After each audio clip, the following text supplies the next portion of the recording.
and happy Easter to all Christians out there. Today is a joyous day for us as Christians because today we celebrate the resurrection of Jesus Christ, our Lord and Savior, from the dead.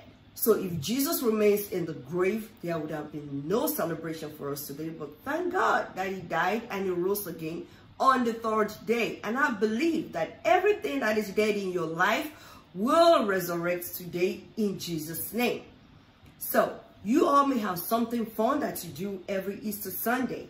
Today, I have decided to color my Easter Sunday. I've decided to give my Easter Sunday a color, a beautiful one, a special one, a unique one. And what is that color I'm talking about? Today is the official release date for my new book, Good Pedigree, Bibi Ire. All right, I'm going to tell you everything behind the name and the translation. I'm going to tell you about the behind the scenes, what happened, what I did until this book came to life. I'm also going to share with you some reviews because I've made this book available for pre-order before today, and I have chosen to deliver the pre-order copies before today. And that is so that I could at least get a few book reviews to share with you today. I will also share links for the book, and I'm going to read a portion of the book to you. Okay? So stay with me. Don't go nowhere. I promise you this is going to be fun.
So, I would like to share with you the writing of Good Pedigree. I already have the idea of what I want to write, okay? So with the title comes the idea, and I have it saved up somewhere.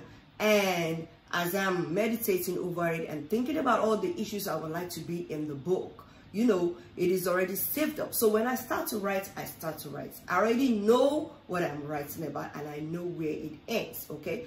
I am not going to go so deep into the writing of the book as it pertains to the structure. And when I say the structure, what am I talking about? I'm talking about the drafting. I'm talking about all of those things. How did I arrive at the many chapters? How did I arrive at the pictures and all of that? I'm not going to go deep into that today, but I just want to tell you that when I start writing, I already know what I want to write. I already know where I want it to end. I already know what the middle of the story is going to be about. So I started writing this after I published my book titled Colors of Love. I gave myself a few, weeks and months, and I began writing Good Pedigree. But writing is my second job. So my first job keeps me so busy, but I still find little time here or there to drop a few lines. By March 2020, I had written, I think, about 3 or 4 chapters of Good Pedigree. So the pandemic came. It hit everybody. Everywhere there was a lockdown. We all had to stay at home. I had extra time in my hands. So I said, before the pandemic would be over, I want to finish this book. And I gave myself a time and I sat down. Using all of those time, I actually, just like I was telling one of the people who asked me how long it took me to write the book, this was one sentence I gave her. I said, I did it like a job. You know, and I shouldn't have said I did it like a job, because it is a job. I did it as a job. And when I say that, this is what I mean. Each morning when I wake up, I am sure I know I was going to write. And I told myself, I started with writing 3,000 words every week. And as time went on, I decided to change the 3,000 words every week to 6,000 words every week. It was draining. It was exciting. I loved doing it. It took a lot of time, and I was doing it. And I thank God that I was able to finish the book within about 3 months, okay? 2 to 3 months, if I add all the time together. And I'm so grateful that the book is here today. And I know you're asking me, won't you show us the book? You can see there's a lot of the copies on the table already, but I'm going to show you. This is what the hardcover looks like, okay? This is the front cover, this is the binder, and this is the back cover. And it is beautiful. It is beautiful, okay? Very beautiful. And this is what the paperback looks like. This is the paperback. It's the same picture on the cover page. It's just a change in the cover. This is paper. Okay, so you can see all those dropping out. This is some of the books I've packed to be delivered. It comes with the bookmark. So, and with my signature and the thank you stamp. So this is what the cover page looks like, the back page and the binder. So another difference, aside from the quality of the cover, is on the binder. Okay, I'm going to put them together for you to see. On the binder, you can see there is a logo of Olabooks, the publisher of the book, right there on the bottom part of the hardcover. That is not here on the paperback. It is on the back of the paperback. The logo is right there, right here. Okay, and that's my picture right there. So this is what the book looks like.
I just want to say thank you. Okay, I want to say thank you to everybody who, even within the short 1-2 days that I've delivered the book, sent me something. I will start with those who gave me donations. Okay, people have asked me these questions. Why don't you do a book launch for any of your book? I want to come to your book launch. Invite me, I will come. Yes, I will do a book launch, but I really do not feel a need to do a book launch right now for some reasons. I'm a new writer. I'm new.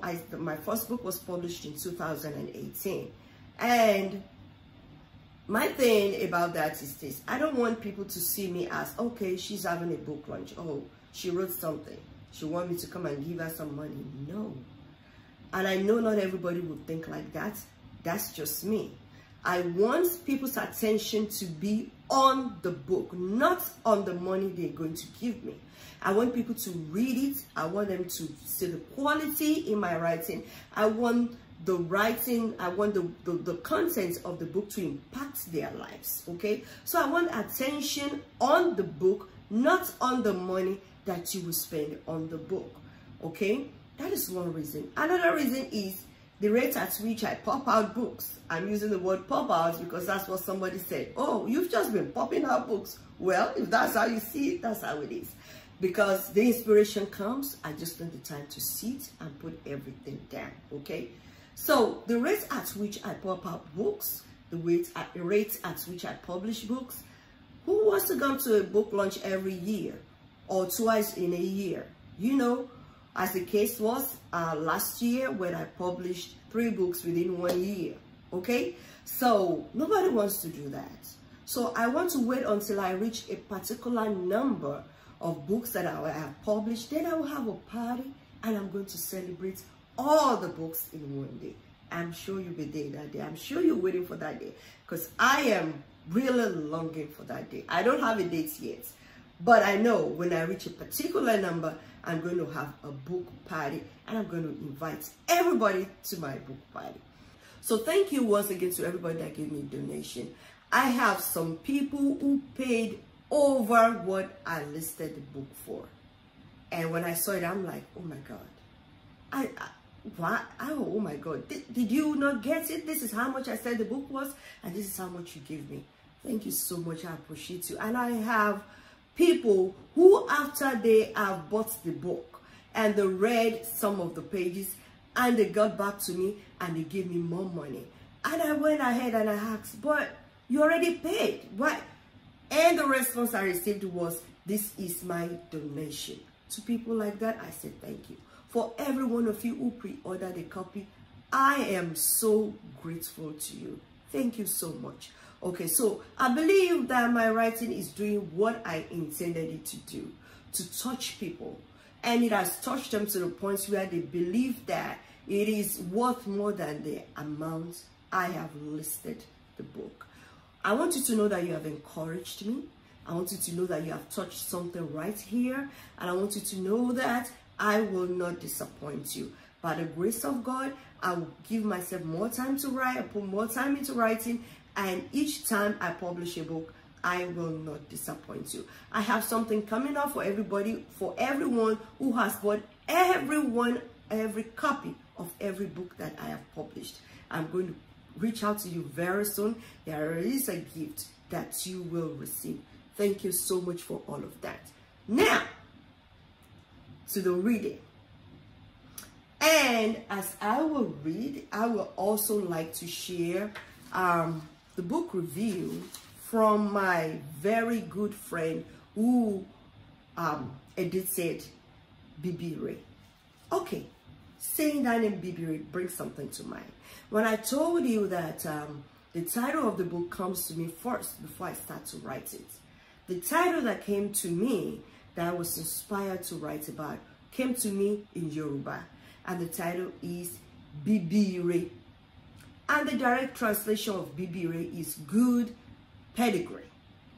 Okay, so because the book was written is written in English, I decided to give it the title Good Pedigree, and then put the translation right in front of it as Bibi Ire.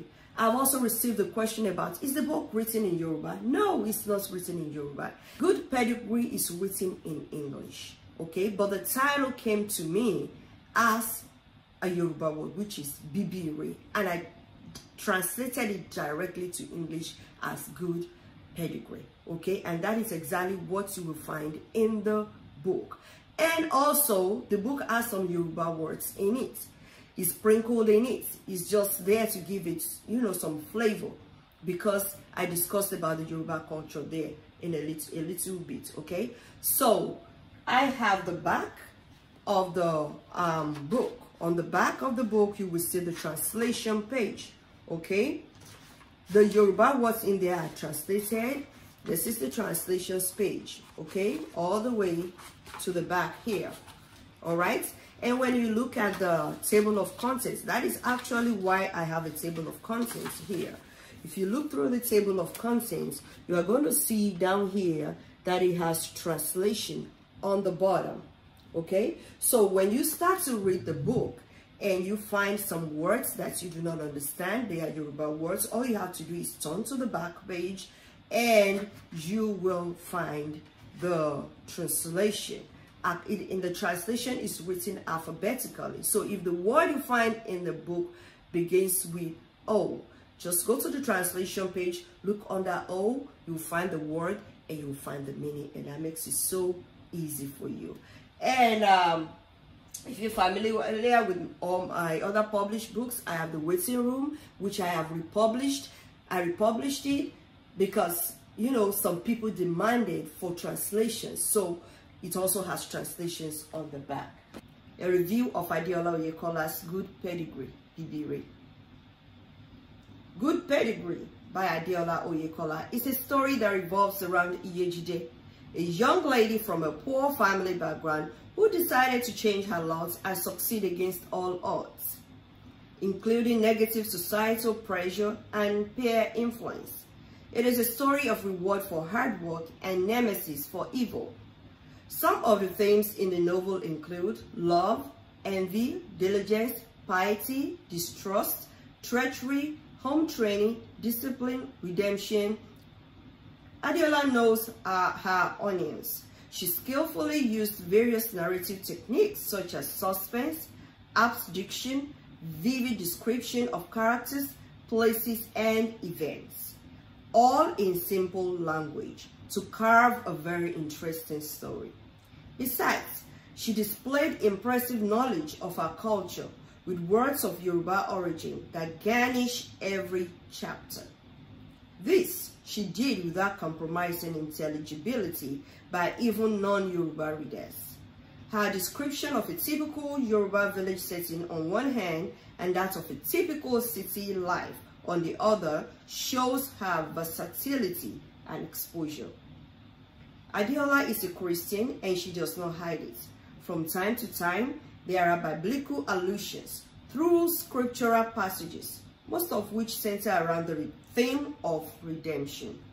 The book contains a lot of lessons for everyone, and it is suitable for all classes of people across different social backgrounds. I have read a number of works of fiction, but none of them engaged me and held me spellbound to the end like Good Pedigree did. While reading the manuscript, I found myself showing empathy for the characters by nodding, smiling, shaking my head in pity, unconsciously. I recommend it to all and sundry and hope that you will enjoy it as much as I did. Gideon Olushola Dada, Department of English, lecturer, researcher, writer, Federal College of Education, Banshin, Plateau State, Nigeria. So, thank you so much, Gideon. And I have a copy of his book here, and it is also linked in the description below if you would like a copy. He recently published this book through Olabooks International. The book is titled Fundamentals of English Grammar and Eclectic Approach. And it is available online, you know, in the US, everywhere. Any major online bookstore, you're going to find the book there. I have shared the link also. So now I just want to read the first chapter of Good Pedigree. And if you're looking forward to me reading the whole book, I'm sorry, I'm not going to do that. I'm just going to read you a couple of pages. I hope I can finish reading chapter 1. Okay, and this is what chapter 1 looks like. Okay,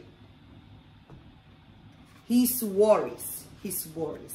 So each chapter is I have a picture for each chapter, and that is because I'm a visual person. I love pictures, I love videos, and I always like to explain myself in details. So that is why I use lucid language in my writing. That is why you see pictures. I just want you to get the idea of what I'm writing about, okay? So that's why I have a lot of pictures in this book. So I start to read. Alani wakes up with a pang of headache. Cook-a-doodle-doo! This is the 4th morning he is waking up before cockcrow. His worries keep him up for a long time at night. He likes to sleep. Even when he wakes up before cockcrow, he stays a little longer in his bed. Alani is a worried father. His farm is sick, and for the 3rd year in a row, it looks like he will have a poor harvest. If he cannot sell his yams, he cannot send his eldest son and daughter to university. His 2 wives will hate him, and he will become a laughingstock. He gets up and looks at the cock crowing behind his window. The cock seems to know he has an admirer, as it takes a few confident strides, stops, and stretches out his neck to reveal its length and beautiful colors, and crows again. The action reveals its glossy red, golden brown, and black color. Its red comb stands out, revealing it as the king in its neighborhood. The cock's pride is a contrast to Alani's ignominy. Hopefully, the treatment he gave his farm would make a difference this year. Alani stays in the window a little longer, enjoying the morning breeze. It is that time of the year for him to harvest his yams. He would have done it the day before, but the fear of the unknown stopped him. 4 years before, his farm produced the best yams and he made the best sales. He was the envy of other farmers in his village, but that was then. For the past 3 years, he has been a laughing stock. He cannot afford that this year. His son, Folari, is going to college. This is a splendid achievement. He has promised to sponsor his education. His friends had laughed at him when he broke the news to them during their usual hangout nights at Yarili Elemu's joint. Okay. She sells the best wine in the village. They laughed at the ambition he cannot achieve. One of them compared his last yam harvest with a chewing stick. Ishu logbo logbo biorin. They all laughed. He walked home feeling sad. Okay, so let me look out for, I'll turn to the back. Ishu logbo logbo biorin means, let me read it directly the way it is translated here. Ishu logbo logbo biorin means tubers of yam like chewing sticks.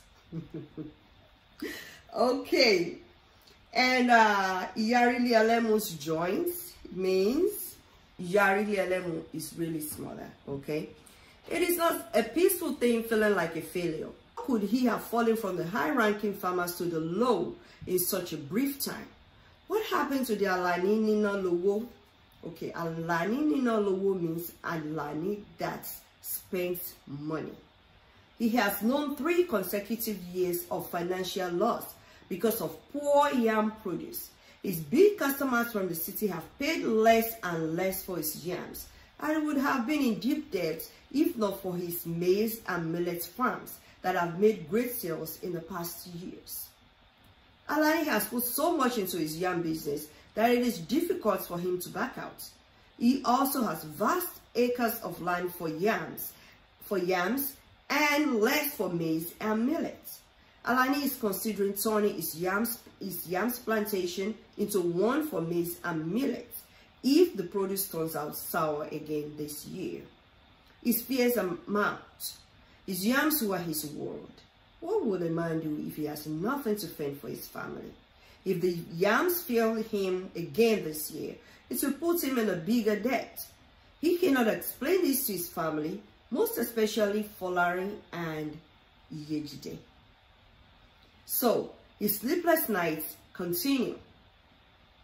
He may find a way of dodging going to the yam plantation today. He will not let Folari go with him. That way, he can go straight to the millet farm. He trusts his wife to make large sales from the market. Makinde, his distributor, also bought a lot of his millet and maize last year. What about his son going to school? He will probably borrow some money from his friend Adeola. Folari must go to school, he said out loud. How will he pay him back? Adeola is his friend. but also a business owner. He will ask for a collateral. His maize and millet farms put together cannot be enough collateral. He can tell him he is changing from being a large-scale yam farmer to a large-scale maize farmer. Anyway, yam is not his only product. His maize comes out very well and he makes large sales out of it. He still has some left from his last produce. He hopes to sell to market day when next he comes looking for produce for his store in the town. Adeola should be able to help. He is a rich man who trades in palm oil. He is an expert of palm oil and people know him far and near for his enormous assets. Alani wonders why Adeola laughed so hard when they had made a jest of him at Yareli's spot. Is Adeola happy that his friend is having a hard time? Was he drunk when he was laughing? He should have stood up for his friend, but he joined them to laugh. Can he trust Adeola? Is he a friend at all? What if he lets him down? Who else can he go to? Alani sighs and shakes his head. He decides to ask him. Alani has been there for him in times past. This is Adeola's time to pay him back. But Adeola's son is a failure. He is a laughingstock of the community. What if he is jealous of Afolarin going to school? Is that why he laughed at him at the bar?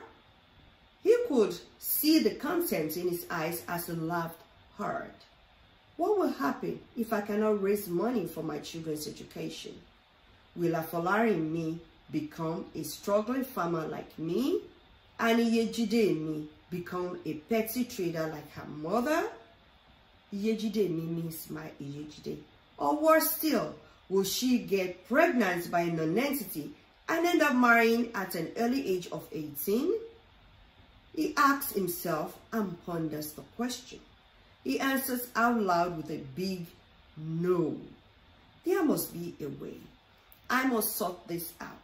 I am a man and will continue to be one. How about I sell one of my farms? I will raise a lot of money and even after some left to do other things. Maybe save it and use the balance to pay for next year's fees. No, selling my farmland will be the last resort. I intend to leave my farmlands as an inheritance for my children. I intend it to be a family heritage, something my children will point to as a treasure handed down from generation to generation. I am going to stop reading, and I'm sorry, I'm not able to finish reading the first chapter. As you can see, this is an intense story.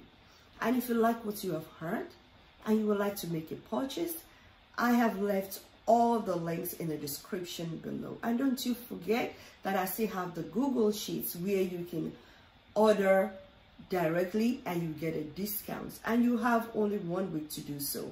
Today, April 4th, up till Friday, April 9th, to pre-order using that sheet, and you get the copy at a discounted rate.